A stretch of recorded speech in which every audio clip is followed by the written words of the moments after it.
Hi, I'm Brian Foshe from Creative Doing, and I would like to thank Balloon Man and YTE Events for joining up with me to bring you guys a great video series. I'm an inventor, and I would like to show you how you can bring your ideas to market for $500 or less.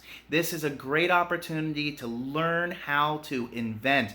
Prime example, if you are a card collector, I have just invented new card cases that interlock so you can hang them up on your wall and display your card collection. It's on Kickstarter right now. You can use the link that's in the description to go and check those out. It's on Kickstarter right now. Right now is the greatest opportunity to get a great price on these. And then if you have an idea like this as well, I'm going to teach you how you can bring it to market really, really inexpensively. You're going to love this video series.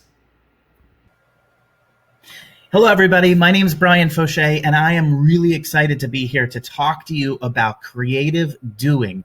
This is how to change your $1 million idea into $1 million. I am going to take you through the entire process that I use to take an invention from my head to market that costs me only $500. The most it ever costs is $1,000. But listen, I have made all the mistakes for you, I promise. So I am going to warn you about the mistakes that I've made. I'm going to teach you the simplest way, and I'm going to explain to you why now is exactly the right time for you to start working on this. No more delaying, no more saying, oh man, that's $1 million idea, and then walking away. It's time to actually do it. So maybe you don't have $1 million idea, or you don't think you do. What can you do with this knowledge that I would like to give you? Well, you're going to be able to improve your business. Even if you don't want to bring an idea to market, if inventing isn't your cup of tea, you're still going to be able to use this information that's going to be in this webinar so that you can improve your business tremendously. I can teach you how to, instead of have 24 hours in a day, have 48 hours in a day. I know that sounds crazy, but it makes sense. 72 hours in a day, possibly 240 hours in a day. How do you do that? Well, 9 other people working for you. That's how. But I can teach you how to get to that point very easily without having to worry about all of the taxes and the unemployment insurance and all the stuff that we go through, at least here in the United States, in dealing with employees. So I'm going to teach you a lot of simple tricks and hacks that I use, that I've been using for years. I can teach you how to save a ton on items that you either use a lot of or items that you already sell, so that you don't have to spend as much money on them. You can learn how to rebrand existing items with your name. Maybe your business wants to sell antibacterial wipes or give them away at trade booths, but you're paying a ton to have them branded, or maybe it's pens. I can easily show you how to save 70% on that. I'm going to be teaching that in this course. So you're going to be able to rebrand, you're going to be able to improve an existing item. Maybe there's something on the market that everyone is using and you're like, oh man, this could be better if only. I can teach you how to do that as well. All right. So you can even create brand new inventions, like I said. Now, why is it that I am talking to you about inventing? I'm not claiming to be anybody special. I'm not claiming to be anybody intelligent or smarter than you by any means. Not at all. It's just that this is what I do, and I've made the mistakes. And so I want to share it with you because I've seen so many people who have made the same mistakes in my path, and I could have told them not to do certain things. And so I really want to do this for you. So these are some of the things that I've brought to market. By the way, this is one of the big mistakes.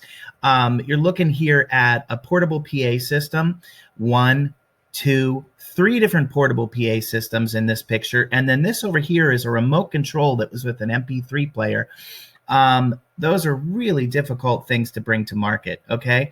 But those are ones that I did, and the first one that I did is down in the left-hand corner, kind of behind my face. Let me see if I can move my face out of the way.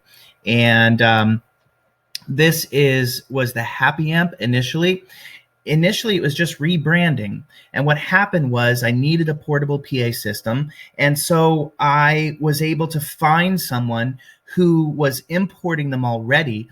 And all I had to do was just ask them for a discount and resell them. I sent one email out to my friends. I was like, hey, this little portable PA system I'm using, it's great.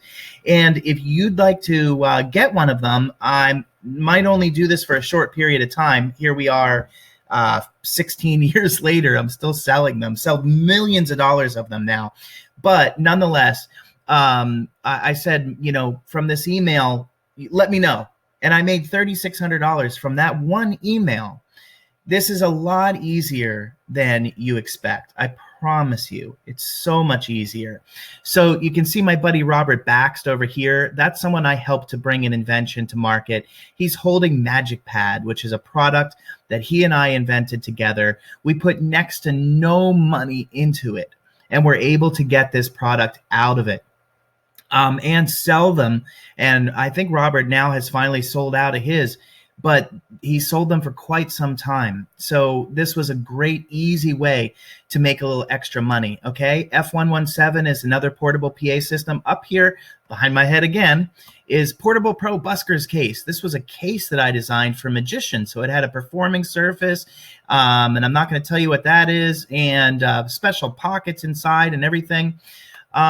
Just the one invention alone now, the Amazing Amp, which used to be the Happy Amp, I use 7 different factories in order to make this product now. It all comes together at one of the factories, and they put everything into the case, they package them, they ship them out to me already ready to go. All right, so why should you be an inventor? This is a good question. Maybe you're asking yourself this at this point. Why is it that you should be an inventor? Well, I am going to tell you how to take your $1 million idea plus a very small investment, maybe $500 it'll take to get samples and stuff done, to bring it to market. Okay, so has this ever been done before? I mean, how many inventors are there out there, right? Let's talk about one of them. Roger Adams is his name. He made $41.2 million selling stock in his company after only 6 years in business. Did he A, cure cancer, B, put a man on the moon, C, lead the NFL in rushing, or D, put wheels in shoes? I bet you're guessing already. Yes, he put wheels in shoes, ladies and gentlemen. He was the inventor of Heelys, and he was able to make $41.2 million, what he took out of his company. That's just the money that he pulled out of the company, not even including his salary. I'm talking just the money he pulled out of the company in 6 years. All right. How about something simpler? About Rocco? Rocco is a fantastic magician, okay? Now, as magicians, we already have these things that Rocco used to make this invention, but he had to put on the tip of his thumb a light. He mixed the two of those things together. We have both of those. We have little LEDs, okay? We have a thing that you can hold on the tip of your thumb. He mixed them together, and he came up with D-Light, okay? Great idea, but it's a small market, right? Magicians, maybe. He sold 6 million of them. 6 million of these D-Lights. All right, this is not that hard to do. The truth of the matter is, people have $1 million ideas all the time, and they do nothing with it. If you knew that the most you could possibly lose was $500, maybe $1,000, if your invention went nowhere, Would you try it? It's a small investment. It seems worth the risk, especially if you're sitting there thinking, wow, I have this great idea. I know people that want it already. It's worth trying to do. Let's talk about another one.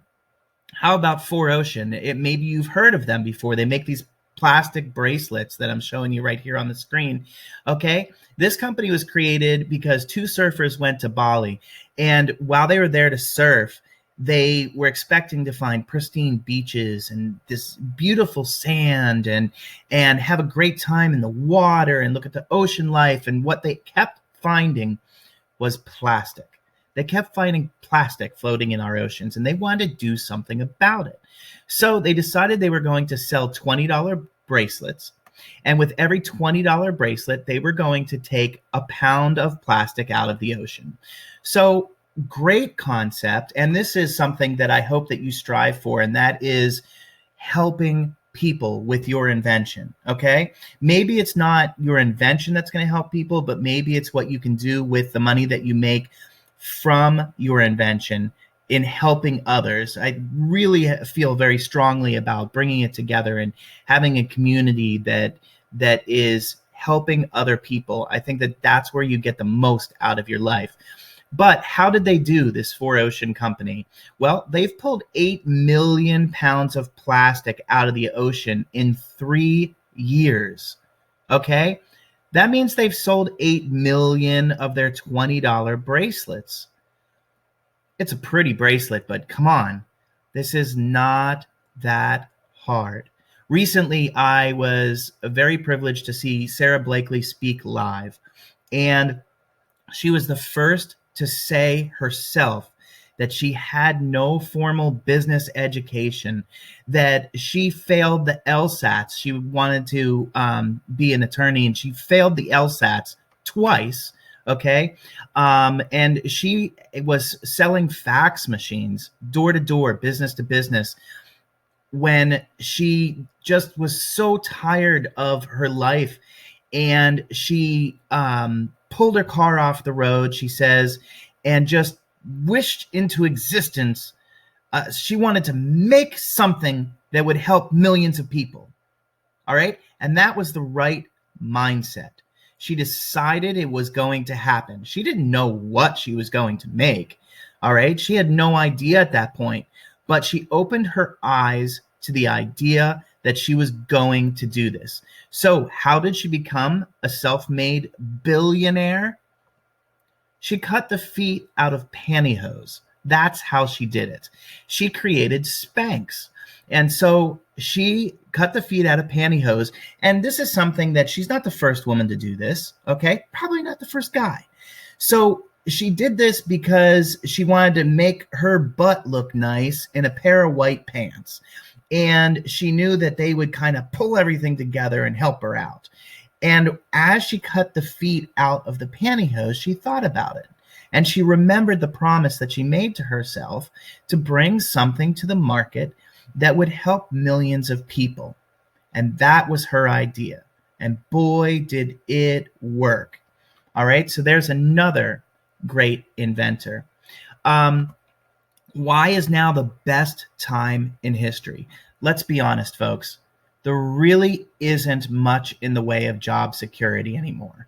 You know, you may go to your job, you may love your job, and you may keep your job, okay? I'm not telling you to run away from your job and do this. You can do this in one evening a week. This is easy, all right? But what do you do if all of a sudden some college grad comes walking into your office and with a security guard who says, hey, get your stuff. Get out. I'm taking your job, right? You know it's a possibility. There really isn't job security, all right? The side hustle is no longer a bad term. Everybody was trying to find their side hustle. You know, what are they doing on the side? And that's a great thing. You should not keep all your eggs in one basket. Having a side hustle is great. And this is one heck of a side hustle. This may replace your hustle very quickly. Okay. Inexpensive labor is readily available these days. There are sites where you can go and you can just have someone do a project for you. If I told you right now that you could have a personal assistant working for you, that you just text them or call them or send them an email and say, hey, I need you to send dozen roses to my 10 best customers, please. And they do it for you. How much time would that save you? Hey, I need you to go through the internet and I need you to look up for me all of the email addresses of the CEOs of the Fortune 500 companies. How much time would that save you? Okay. What if they were charging $3 an hour to do this? Are you thinking, Brian, now come on, that's just cruel. Why would you even allow someone to work for $3 an hour? Why? Because if they are living in the Philippines or many countries, I'm just using the Philippines as an example, which mind you, I have a virtual assistant who works for me for $5 an hour, and he grew up in the United States. He knows the US. He speaks perfect English because it's his native language, and now he lives in the Philippines. He moved there. He works for me for $5 an hour. He is making an absolute killing there. A plumber with training and experience might make $15 a day there. Okay. So you got to figure you are doing these people a huge benefit. You're doing them a great service by hiring them and giving them work.